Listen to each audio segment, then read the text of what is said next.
کیا جب پاکستان کے اندر پہلی کانسٹیٹیوئنٹ اسمبلی بنائی گئی تو اس کا مینڈیٹ نہیں تھا کہ جلد اس ملک کے اندر کانسٹیٹیوشن بناتی؟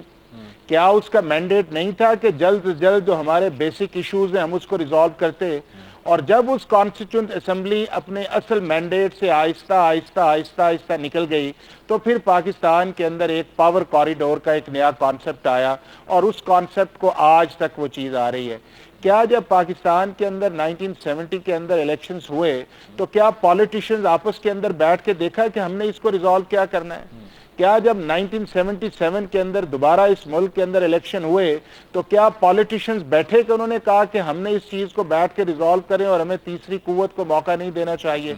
پھر اس کے بعد 1988 سے لے کے آپ دیکھیں کہ اس ملک کے اندر ایک کنفرنٹیشن رہی کہ ہم ایک دوسرے کی پولیٹیکل ایگزسٹنس کو ہم نہیں مانتے۔ وہ آپ نے دیکھا وہ پنجاب یا فیڈرل گورنمنٹ کا آپ کے سامنے تنازع آیا، پھر 90 کے اندر آپ کی نئی اسمبلی آئی، پھر لانگ مارچ اس کے اندر آیا، پھر اس کے بعد دوسری پارٹی نے لانگ مارچ کیا، اور یہ فینومینا جو تھا وہ کسی حد تک جا کے جو آپ کا چارٹر آف ڈیموکریسی تھا اس کے اندر اس کو ایڈریس کرنے شروع کیا۔ جب اس کو ایڈریس کر کے پھر ایک نیا فینومینا آ گیا اس ملک کے اندر کہ ایک نئی اپوزیشن جب آئی، اس اپوزیشن نے بھی کہا کہ میں آپ کو نہیں مانتا، اور وہ 2013 سے لے کے آپ دیکھیں کہ انہوں نے کہا میں آپ کو نہیں مانتا، وہ کہتے ہیں ہم آپ کو نہیں مانتے، اور وہ ماننے یا نہ ماننے کا سلسلہ جو تھا وہ آج 2024 کے اندر چلا گیا ہے۔ آج بھی پاکستان کا سیاستدان جو ہے اگر میچورٹی بیہیو کرتا ہے تو میرا خیال یہ ہے کہ جب آپ ایک پارلیمنٹری فارم آف گورنمنٹ کے اندر ہیں، آپ اس ملک کے اندر ڈیموکریسی لانا چاہتے ہیں یا رکھنا چاہتے ہیں،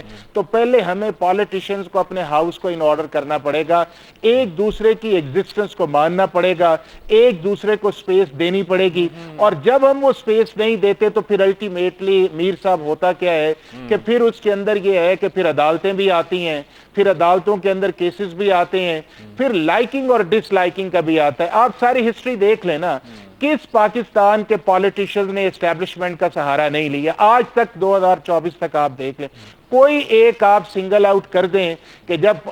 اس ملک کے اندر اسٹیبلشمنٹ کو کس نے بلایا تھا کہ آپ اس گورنمنٹ کا حصہ بنے؟